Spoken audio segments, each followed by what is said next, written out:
नमस्कार, आदाब, जोहार, सत श्री अकाल। आप लोगों का बहुत बहुत स्वागत है झारखंड एजुकेशन हब में। और अभी हम लोग हैं झारखंड करेंट अफेयर्स के इस धमाकेदार और ताजा तरीन सेशन में। आप सभी को पता होगा कि इस सेशन में हम लोग झारखंड के डेली करेंट अफेयर्स के बारे में डिस्कस करते हैं और हमारे झारखंड में जो कुछ भी हो रहा होता है, जो कुछ भी इंपॉर्टेंट करेंट अफेयर्स बनते हैं, जो कि एग्जाम के पॉइंट ऑफ व्यू से इंपॉर्टेंट होता है, उन सभी करेंट अफेयर्स के बारे में इस क्लास में हम लोग डिटेल में डिस्कस करते हैं। आप में से जो भी मेरे साथी हैं जो कि सीजीएल का तैयारी कर रहे हैं, जेएसएससी सीजीएल की, तो उन लोगों के लिए एक नोटिफिकेशन ये है कि जेएसएससी के द्वारा सीजीएल के एग्जाम डेट अनाउंस कर दिया गया है। जेएसएससी के द्वारा ये कहा गया है कि 21 और 22 सितंबर को सीजीएल का एग्जाम जो है वो कंडक्ट कराया जाएगा। तो आने वाले मंथ में 21 और 22 सितंबर को आप लोगों को सीजीएल का एग्जाम देखने को मिलेगा। तो जो भी लोग सीजीएल की तैयारी कर रहे हैं, अपनी तैयारी को और बढ़ा दे और अच्छे तरीके से तैयारी को करना शुरू कर दें। जो लोग सीजीएल की तैयारी कर रहे हैं और पेपर 2 हिंदी रखे हैं, हिंदी को पढ़ना चाहते हैं, वो मेरे साथ सुबह 9 बजे इस क्लास में जुड़ सकते हैं। इस क्लास में हम लोग हिंदी के इंपॉर्टेंट क्वेश्चंस के बारे में डिस्कस करते हैं। हिंदी के वो क्वेश्चंस जो कि सीजीएल के एग्जाम में आप लोगों से पूछा जा सकता है और पिछले कई सारे एग्जाम्स में जेएसएससी के द्वारा हिंदी से वो क्वेश्चंस पूछे गए हैं। तो हिंदी के मोस्ट इंपॉर्टेंट क्वेश्चंस के बारे में सुबह 9 बजे डिस्कस करते हैं। और आपको मैं बता दूं कि पेपर 2 में आपको 100 क्वेश्चंस हिंदी के देखने को मिलेगा। एक क्वेश्चन जो है वो 3 नंबर का होगा, यानी टोटल 300 नंबर का हिंदी का एग्जाम होने वाला है। तो सोचिए कितना वेटेज है हिंदी का। तो मेरे साथ सुबह 9 बजे जुड़ना ना भूले इस क्लास में, ठीक है। अभी कुछ दिनों से ये क्लास बंद हो गई थी। एक्चुअली आपके सर की तबीयत जो है वो बहुत ज्यादा खराब हो गई थी और इसी कारण से जो ये क्लास है वो नहीं हो पा रही थी। चलिए कोई बात नहीं है, आज है मंडे और मंडे से इस क्लास को फिर से हम लोग शुरू करेंगे। साथ ही साथ रात को 9 बजे भी मेरे साथ जुड़ना ना भूले इस क्लास में। इस क्लास में हम लोग झारखंड जीके के इंपॉर्टेंट क्वेश्चंस के बारे में डिस्कस करते हैं। झारखंड जीके के वो क्वेश्चंस जो कि जेएसएससी और जेपीएससी के द्वारा पिछले कई सारे एग्जाम्स में पूछा गया है और आगे भी पूछा जा सकता है। तो सीजीएल में भी आप लोगों को कई सारे क्वेश्चन से जो कि देखने को मिल सकता है, उन्हीं क्वेश्चंस के बारे में इस क्लास में रात को 8 बजे, ठीक है, कब, रात को 8 बजे ये क्लास होती है, ठीक है। चलिए तो आज के इस क्लास को शुरू करते हैं, ठीक है। सभी लोग पेन और कॉपी को ले लें और प्रॉपर नोट्स बनाते हुए चलिए। आपके पास मुश्किल से मुश्किल 1 महीना है सीजीएल के एग्जाम के लिए। तो सभी लोग फोकस होकर क्लास को करें, पेन और कॉपी को लेकर बैठे, ठीक है। लेटे लेटे बैठे बैठे ऐसे पढ़ना नहीं है। अगर आपको पढ़ना है तो प्रॉपर ढंग से पढ़िए, अगर पढ़ना नहीं है तो क्लास से आप लोग जा सकते हैं, ठीक है। चलिए तो सबसे पहला करंट अफेयर हमारा इंटरनेट को लेकर। जी हां, वही इंटरनेट जिसके माध्यम से आप मुझे देख पा रहे हैं, या फिर अगर हम लोग एक दूसरे से कम्युनिकेट कर पाते हैं तो वो किस माध्यम से, वो इंटरनेट के माध्यम से ही हम लोग कम्युनिकेट कर पाते हैं और मैं जो है वो आप लोगों तक पहुंच पाता हूं। उसी इंटरनेट के बारे में एक रिपोर्ट दिया गया है और कहा गया है कि झारखंड और बिहार में, कहां पे, हमारे झारखंड और बिहार में हर महीने प्रति व्यक्ति का जो इंटरनेट यूजेज है वो 22 से 23 जीबी का है। सोचिए, हाल ही में जो रिपोर्ट जारी किया गया है उसमें कहा गया है कि हर महीने प्रति व्यक्ति का इंटरनेट यूजेज जो है वो 22 से 23 जीबी का है, ठीक है। 22-23 जीबी आप लोगों को लग रहा होगा कम है। देखिए, आप में से कई लोग होंगे जो कि 50 जीबी का भी इस्तेमाल करते हैं, आप में से कई लोग होंगे जो कि 2 जीबी का महीने में इस्तेमाल करते हैं। तो वो डिपेंड करता है कौन कैसे यूज कर रहा है। ये एवरेज बताया गया है। कोई ऐसे भी होंगे जो कि 50 जीबी का इस्तेमाल कर रहा है, कोई ऐसा होगा जो कि 2 जीबी का इस्तेमाल कर रहा है। तो दोनों को एवरेज मिलाकर कहा गया है। तो बिहार झारखंड में जो इंटरनेट का इस्तेमाल है वो कहा गया है कि 22 से 23 जीबी प्रति माह प्रति व्यक्ति जो है वो खर्च कर रहा है, ठीक है। अब आपको लग रहा है सर ये तो बहुत कम है, ये 4G आने के बाद। सोचिए, कहा गया है कि पहले जब 3G था, 4G आने के पहले ये जो आंकड़ा था प्रति महीने 500 MB से लेकर 1 GB तक था, यानी हर महीने 1 GB इंटरनेट का यूज होता था। सोचिए 1 GB, एक व्यक्ति के द्वारा, एक इंसान के द्वारा एक महीने में 1 जीबी का उपयोग किया जाता था। आज के समय में एक दिन में कोई 2 जीबी, कोई 2.5 जीबी, कोई 3 जीबी, कोई 4 जीबी इंटरनेट का यूज कर रहा है। ठीक है, तो हम लोग आज के टाइम पे बहुत ज्यादा इंटरनेट के ऊपर डिपेंड हो गए। देखिए, इंटरनेट के बहुत सारे फायदे भी हैं, इंटरनेट के बहुत सारे लॉसेस भी हैं। अगर हम लोग अभी क्लास कर रहे हैं तो वो इंटरनेट का एक फायदा है कि हम लोग ऑनलाइन मोड से क्लास कर पा रहे हैं और घर बैठे हम लोग करेंट अफेयर्स की बात करें, हम लोग हिस्ट्री की बात करें, पॉलिटी की बात करें, इकोनॉमिक्स की बात करें, सभी चीजों का क्लास घर बैठे यूट्यूब से कर सकते हैं। ठीक है, तो फ्री ऑफ कॉस्ट यानी हमें बिना पैसे दिए हुए यूट्यूब के माध्यम से आसानी से घर बैठे क्लास को कर रहे हैं, ये एक इंटरनेट का फायदा है। लेकिन इंटरनेट के बहुत सारे लॉसेस हैं। आप व्हाट्सएप इस्तेमाल करते होंगे, आप इंस्टाग्राम इस्तेमाल करते होंगे, आप फेसबुक इस्तेमाल करते होंगे, तो उन चीजों के कारण आप कहीं ना कहीं डिस्ट्रैक्ट भी होते हैं और सही तरीके से अपने पढ़ाई को नहीं कर पाते हैं। वो इंटरनेट का एक बुरा प्रभाव है। ठीक है, वो इंटरनेट का एक लॉस है। तो आपको ये याद रखना है कि झारखंड बिहार में ये कहा गया है कि प्रति महीने प्रति व्यक्ति के द्वारा 22 से 23 जीबी डेटा का जो खपत है वो होता है। ठीक है, कई बार अच्छा आपके सिलेबस में, कि अगर हम लोग बात करें, आप लोगों को अगर पता हो कि आपके सिलेबस में कंप्यूटर भी है और कंप्यूटर किसे जीबी का फुल फॉर्म पूछ लिया जाता है, जीबी का, तो जीबी का फुल फॉर्म क्या है? गीगाबाइट। आप में से मैक्सिमम लोगों को पता होगा गीगाबाइट जो है वो जीबी का फुल फॉर्म होगा। और 1 जीबी में, 1 जीबी की अगर बात करें तो 1024 MB होते हैं। ये आप लोग याद रख ले, एग्जाम में कई बार पूछा गया है। ठीक है, जीबी का फुल फॉर्म होता है गीगाबाइट, 1 जीबी में 1024 MB होता है। और MB का फुल फॉर्म क्या होता है? मेगाबाइट। ठीक है, MB का फुल फॉर्म क्या होता है? मेगाबाइट। क्लियर? चलिए, शहरों की बात करेंगे तो शहरों में ये आंकड़ा जो है वो 180 जीबी का है। यानी जो लोग शहर में रह रहे हैं वो लोग एक महीने में 180 जीबी इंटरनेट का यूज कर रहे हैं, ये कहा गया है। ठीक है, तो आपको मोटे मोटे तौर पर याद रखना है, ये 22 से 23 जीबी हो सकता है कि सीजीएल के एग्जाम में ये आप लोगों से पूछ ले, क्योंकि आप लोगों के सिलेबस में इंटरनेट जो है वो है। ठीक है, चलिए आगे बढ़ते हैं। क्लास का पीडीएफ कहां पे मिलेगा? क्लास का पीडीएफ सभी लोगों को टेलीग्राम पे मिल जाएगा और टेलीग्राम चैनल का जो लिंक है वो डिस्क्रिप्शन में दिया हुआ है। तो जो भी लोग नहीं ज्वाइन किए हैं टेलीग्राम चैनल के साथ जुड़ जाएं। चलिए आगे बात करते हैं हम लोग। झारखंड सरकार के द्वारा 6.63 लाख किसानों को 2 लाख तक का ऋण जो है वो माफ किया जाएगा। ठीक है, इसी क्लास की अगर हम लोग बात करें तो इसी क्लास में आप लोगों को बताया गया था, क्या बताया गया था कि झारखंड सरकार के द्वारा जो किसानों का 50,000 का ऋण था, यानी 50,000 का लोन था, वो बढ़ाकर 2 लाख किया गया है। जो झारखंड सरकार किसानों का लोन जो है वो 50,000 तक का माफ करती थी, वो 2 लाख कर दिया गया है। ठीक है, तो अब ये जो 2 लाख का फायदा है वो झारखंड के 6.63 लाख किसानों को मिलेगा। ठीक है, यानी झारखंड के लगभग 6.5 लाख किसानों का 50,000 से लेकर 2 लाख तक जो लोन है वो माफ किया जाएगा।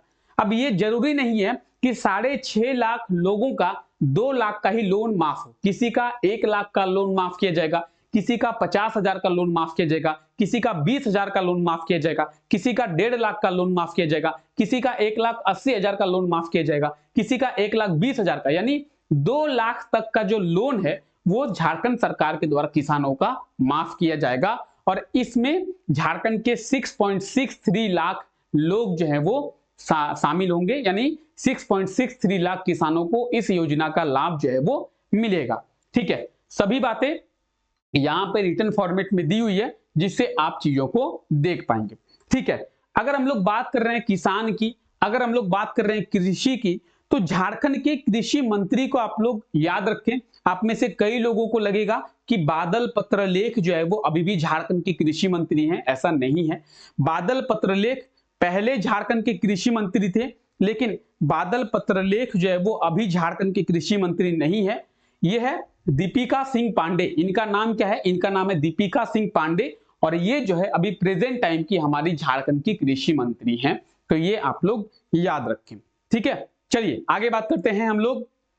अच्छा, किसी को अगर नोट्स बनाना है तो वो लोग स्क्रीनशॉट ले सकते हैं, या फिर ये पूरा कंटेंट आपको पीडीएफ फॉर्मेट में मिल जाएगा टेलीग्राम पे, तो टेलीग्राम को ज्वाइन करके भी आप लोग डाउनलोड कर पाएंगे। चलिए आइए आगे बात करते हैं। अभी आप लोग रिसेंटली पता होगा 15 अगस्त यानी स्वतंत्रता दिवस जो है वो मनाया गया, और स्वतंत्रता दिवस समारोह में सेंट्रल होम मिनिस्ट्री के द्वारा यानी केंद्रीय गृह मंत्रालय के द्वारा झारखंड के 19 पुलिस कर्मियों को, कितने पुलिस कर्मियों को, 19 पुलिस कर्मियों को क्या सम्मानित किया गया है। ठीक है, याद रखें, झारखंड के कितने पुलिस कर्मियों को, 19 पुलिस कर्मियों को। आइए इन 19 पुलिस कर्मियों के बारे में हम लोग जानते हैं। देखिए, झारखंड के 11 पुलिस कर्मियों को वीरता पदक से सम्मानित किया गया है, और झारखंड के 8 पुलिस कर्मियों को सराहनीय सेवा के लिए क्या किया गया है, सम्मानित किया गया है या फिर पुरस्कृत किया गया है। अब वीरता पदक किन्हें दिया जाता है सर? जिन्होंने कोई साहसी भरा काम किया है, जिन्होंने कोई वीरता का काम किया है, उसे जो है वो वीरता पदक दिया जाता है। जो नक्सलियों के साथ लड़ते हैं, जो है अपनी जान की बाजी लगाकर किसी बात करेंगे चीज को अंजाम देते हैं, किसी घटना को अंजाम देते हैं, जो अपने जान की बाजी लगाकर लोगों की सुरक्षा करते हैं, उन्हें जो है वो वीरता पदक दिया जाता है। झारखंड के ऐसे 11 पुलिसकर्मी हैं जिन्हें वीरता पदक दिया गया है। ठीक है, और एक पदक होता है अच्छी सेवा के लिए, जिन्होंने अच्छा सेवा किया है, अच्छा काम किया है। तो सराहनीय सेवा के लिए 8 पुलिस कर्मियों को सम्मानित जो है वो किया गया। टोटल जो है वो 19 पुलिसकर्मी हैं झारखंड के। ठीक है, अगर हम लोग बात करें पहली बार किसी फायरमैन को, फायरमैन मतलब जो लोग आग बुझाते हैं। अब आग बुझाते हैं का क्या मतलब है? आप देखे होंगे कहीं पे आग लग जाती है, किसी बिल्डिंग में, किसी कार में, किसी के घर में, तो फायरमैन पहुंच जाते हैं और वो लोग क्या करते हैं, आग को बुझाते हैं पानी से।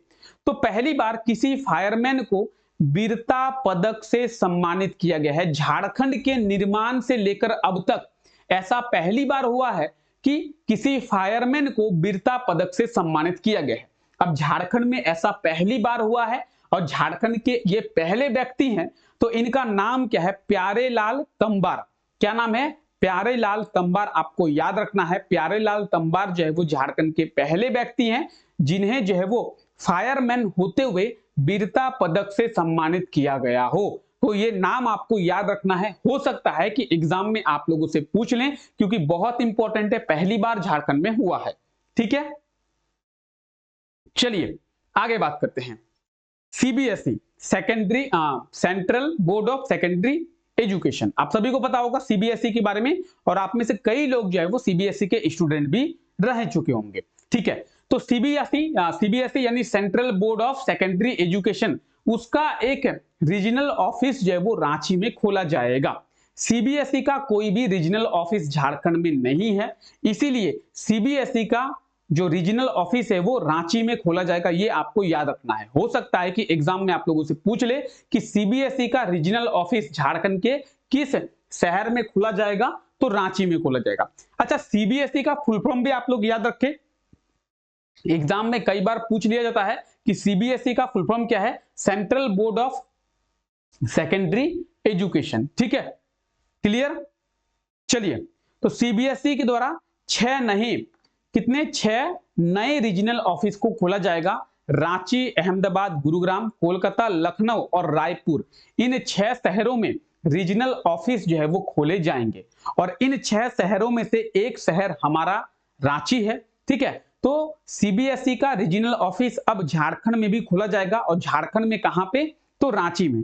हो सकता है कि एग्जाम में आप लोगों से इस प्रकार से पूछ ले कि सीबीएसई का रीजनल ऑफिस झारखंड में कहां पे खोले जाने वाला है, तो कहां पे खोला जाने वाला है?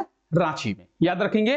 ठीक है, सीबीएसई की बात करेंगे तो सीबीएसई का सबसे पहले आप लोगों को फुल फॉर्म याद रखना है, central board of secondary education. CBSE का फॉर्मेशन भी आप लोग याद रखना है, 2 जुलाई 1929 में सीबीएसई का फॉर्मेशन किया गया था। नई दिल्ली में इसका हेडक्वार्टर है, और राहुल सिंह, ये जो आप फोटो देख पा रहे हैं, ये जो आप तस्वीर देख रहे हैं, ये है राहुल सिंह जी की। और सीबीएसई के चेयरपर्सन अभी कौन है, या फिर सीबीएसई के चेयरमैन अभी कौन है? राहुल सिंह जो है वो सीबीएसई के चेयरमैन है, और ये आप लोग राहुल सिंह को भी तस्वीर में देख पा रहे हैं। तो सभी चीजें आप लोगों की क्लियर होनी चाहिए। क्या क्या याद रखना है? देखिए, सीबीएसई का फुल फॉर्म क्या है? Central board of secondary education. CBSE का फॉर्मेशन कब किया गया था, स्थापना कब की गई थी? 2 जुलाई 1929 को। सीबीएसई का हेडक्वार्टर कहां पे है? तो नई दिल्ली में है। और बात करेंगे अगर हम लोग सीबीएसई के चेयरमैन की, तो सीबीएसई के चेयरमैन कौन है? राहुल सिंह जो है वो सीबीएसई के चेयरमैन है। झारखंड में इसका हेडक्वार्टर कहां पे है, या फिर झारखंड में इसका रीजनल ऑफिस कहां पे है? झारखंड में इसका कोई भी रीजनल ऑफिस नहीं है। रांची में इसका रीजनल ऑफिस मतलब खोला जो है वो जाने वाला है। ठीक है, चलिए तो आज कुछ यही तक क्लास था। अब आइए इनसे रिलेटेड हम लोग क्वेश्चंस देखते हैं। जो करंट अफेयर्स अभी हम लोगों ने समझा, क्या उन करंट अफेयर्स से रिलेटेड क्वेश्चंस के आप आंसर दे पा रहे हैं? अगर एग्जाम में इन करंट अफेयर्स से रिलेटेड क्वेश्चंस आप लोगों से पूछे जाएंगे तो क्या आप उसका सही आंसर कमेंट करके बता पाएंगे? आइए चलिए देखते हैं। पहला क्वेश्चन है, हाल ही में जारी रिपोर्ट के अनुसार झारखंड में प्रति माह कितनी इंटरनेट का जो खपत है वो होता है? तो प्रति व्यक्ति इंटरनेट यूज जो है वो झारखंड में कितना होता है आप लोग बताएंगे हर महीने? बहुत इजी है, बहुत प्यारा क्वेश्चन है। अभी आप लोगों को बताया गया कि 22-23 जीबी इसका बिल्कुल सही आंसर हो जाएगा। ऑप्शन में 23 जीबी तो नहीं है, ऑप्शन में है 22 जीबी, तो हम लोग ऑप्शन बी के साथ चले जाएंगे, 22 जीबी के साथ। ठीक है, आप लोगों को कहा गया 22 से लेकर 23 जीबी, तो अगर ऑप्शन में 22 की जगह 23 जीबी होता तो हम लोग 23 के साथ चले जाते हैं, लेकिन ऑप्शन में केवल 22 जीबी दिया हुआ है तो हम लोग ऑप्शन बी के साथ चले जाएंगे। तो option B will be right answer of this question. ठीक है, चलिए आगे बात करते हैं। झारखंड सरकार के द्वारा झारखंड के किसानों का कितने रुपए तक का जो लोन है वो माफ किया जाएगा? अब बताएंगे। बहुत आसान सा ये क्वेश्चन है और बहुत ही प्यारा क्वेश्चन है। क्वेश्चन पूछा गया है कि झारखंड के किसानों का कितने रुपए तक का जो लोन है वो माफ किया जाएगा, और इसके 4 ऑप्शन दिए हुए हैं। बहुत ही आसान क्वेश्चन है और अभी हम लोग थोड़ी देर पहले इसके बारे में बात की है 2 लाख तक का, तो इसका भी सही आंसर होगा ऑप्शन बी। 2 लाख तक का जो लोन है वो झारखंड सरकार माफ करेगी। ठीक है, चलिए केंद्र सरकार के द्वारा झारखंड के कितने पुलिस कर्मियों को सम्मानित किया गया है? तो अभी हम लोग जस्ट बात किए कि केंद्र सरकार के द्वारा झारखंड के 19 पुलिस कर्मियों को सम्मानित किया गया है। ऑप्शन ए बिल्कुल सही आंसर हो जाएगा। 19 में से 11 पुलिसकर्मी जो है वो वीरता और 8 पुलिसकर्मी जो है वो सराहनीय सेवा के लिए झारखंड के ऐसे पहले फायरमैन है। ठीक है, झारखंड में ऐसा पहली बार हुआ है कि किसी फायरमैन को वीरता पदक दिया गया है। तो ये भी आप लोग याद रखिए। प्यारे लाल उसका नाम है, क्या नाम है? प्यारे लाल रे, प्यारे लाल रे। ठीक है, चलिए आगे बात करते हैं। हाल ही में झारखंड के कितने पुलिस कर्मियों को वीरता पदक, अभी जस्ट अभी बात किए कि 11 पुलिस कर्मियों को वीरता पदक। ऑप्शन ए बिल्कुल सही आंसर हो जाएगा। ठीक है, टोटल 19 पुलिसकर्मी थे और एक जो है वो 11 जो है वो वीरता, एक जो है वो फायरमैन है। अच्छा, कब, ये भी याद रखें, कब? 15 अगस्त को। कब? 15 अगस्त 2024। याद रखें, यह भी हो सकता है कि पूछा जाए कब सम्मानित किया गया है, तो 15 अगस्त को। ठीक है, स्वतंत्रता दिवस के समारोह में। चलिए आगे बात करते हैं। झारखंड के किस शहर में सीबीएसई का रीजनल ऑफिस जो है वो खोला जाएगा? बताइए। या फिर झारखंड के किस शहर में सीबीएसई का रीजनल ऑफिस खोला जाने वाला है, ये भी कह सकते हैं हम लोग। तो बिल्कुल सही आंसर हो जाएगा इसका रांची। क्या होगा सही answer? Ranchi. Option D, Ranchi में खोला जाएगा। टोटल हम लोग 6 शहरों में देखें, अभी बात की कि 6 शहरों में इसका जो रीजनल ऑफिस है वो खोला जाएगा। उनमें से एक शहर हमारा रांची है। ठीक है, मजा आ गया? मजा आ गया सभी को? चलिए, अगर मजा आ गया है तो क्लास को लाइक करते चले। ठीक है, आप लोगों के लिए इतनी मेहनत की जा रही है तो क्लास को लाइक जरूर से करते हुए चले। ठीक है, चलिए पिछला क्लास जब हुआ था, हालांकि 1-2 दिन से क्लास बंद थी, तबीयत सही नहीं थी, लेकिन जब पिछला क्लास हुआ था उस क्लास में आप लोगों से ये क्वेश्चन पूछा गया था और आप लोगों को कहा गया था कि इस क्वेश्चन का सही आंसर आप लोग कमेंट करके बताएंगे। क्वेश्चन था, पेरिस ओलंपिक में झारखंड तो कहां आ जाएगा, पेरिस ओलंपिक में भारत को कुल कितने पदक मिले हैं? तो सही आंसर इसका हो जाएगा 6 पदक। ठीक है, हालांकि पिछले क्लास में आप लोगों को आंसर भी बता दिया गया था मेरे ही द्वारा। 6 पदक में से एक जो है वो सिल्वर मेडल था, यानी एक जो है वो रजत पदक था, और 5 जो है वो ब्रॉन्ज मेडल थे, यानी 5 जो है वो कांस्य पदक थे। Total 6 medal. झारखंड के भी 2 खिलाड़ी पेरिस ओलंपिक में पार्टिसिपेट किए थे, लेकिन झारखंड का कोई भी खिलाड़ी कोई भी मेडल प्राप्त करने नहीं सका है, या फिर कह सकते हैं सकी है, क्योंकि झारखंड की दोनों महिलाएं थी जो कि पेरिस ओलंपिक में पार्टिसिपेट की थी। अच्छा, किन किन को याद है झारखंड की कौन कौन जो है वो पेरिस ओलंपिक में पार्टिसिपेट की थी, देखते हैं एक बार। सभी लोग कमेंट करके बताएंगे झारखंड के कौन कौन खिलाड़ी जो है वो पेरिस ओलंपिक में पार्टिसिपेट की थी, बताएंगे। दोनों महिलाएं थी, आप लोगों को बताया गया था दोनों महिलाएं। तो क्या होगा इसका सही आंसर, एक बार आप लोग जल्दी से कमेंट करें। और साथ ही साथ ये रहा आज के लिए आपका क्वेश्चन, इसका भी आप लोगों को सही आंसर कमेंट करके बताना है। क्वेश्चन है, हाल ही में नेशनल इंस्टीट्यूट रैंकिंग फ्रेमवर्क में ओवरऑल आईआईटी आईएसएम को कितनावां स्थान दिया गया है? तो हम लोग पिछले क्लास में देखे थे, इसके बारे में हम लोग देखे थे कि एनआईआरएफ का मतलब है national institute ranking framework. NIRF के द्वारा टॉप 100 एजुकेशनल इंस्टीट्यूट में, कहां पे, भारत के टॉप 100 एजुकेशनल इंस्टीट्यूट में झारखंड के केवल एक एजुकेशनल इंस्टीट्यूट को शामिल किया गया, जो कि है आईआईटी आईएसएम। ठीक है, तो इसे कितना रैंक दिया गया है ओवरऑल, ये आप लोग कमेंट करके बताएंगे। झारखंड में कई सारे एजुकेशनल इंस्टीट्यूट है, triple IT Ranchi, BIT Mesra, BIT Sindri, NIT Jamshedpur, कई सारे एजुकेशनल इंस्टीट्यूट है। लेकिन अगर बात करें ओवरऑल टॉप 100 की, तो केवल आईआईटी आईएसएम को ही शामिल किया गया है। तो आईआईटी आईएसएम को ओवरऑल कितना रैंक दिया गया है, ये एक बार जल्दी से आप लोग कमेंट करके बता दें कि ऑप्शन ए, बी सी और डी में क्या होगा इसका सही आंसर। ठीक है, चलिए, अभी भी तबीयत सही से ठीक नहीं हुई है, ठीक है, फिर भी आप लोगों का क्लास इंपॉर्टेंट है क्योंकि एग्जाम आ गया है, तो क्लास को कर रहे हैं। ठीक है, चलिए, तो फिलहाल आप लोग क्लास को मतलब हम लोग यहीं तक रखते हैं। आप लोग आंसर जरूर से कमेंट करें, ठीक है, जो भी इसका सही आंसर होगा। और आज के लिए क्लास को यहीं तक रखते हैं। आप लोगों का बहुत बहुत शुक्रिया इस क्लास का हिस्सा बनने के लिए। मिलते हैं आप लोगों से नेक्स्ट क्लास में, तब तक के लिए thank you, take care, bye bye.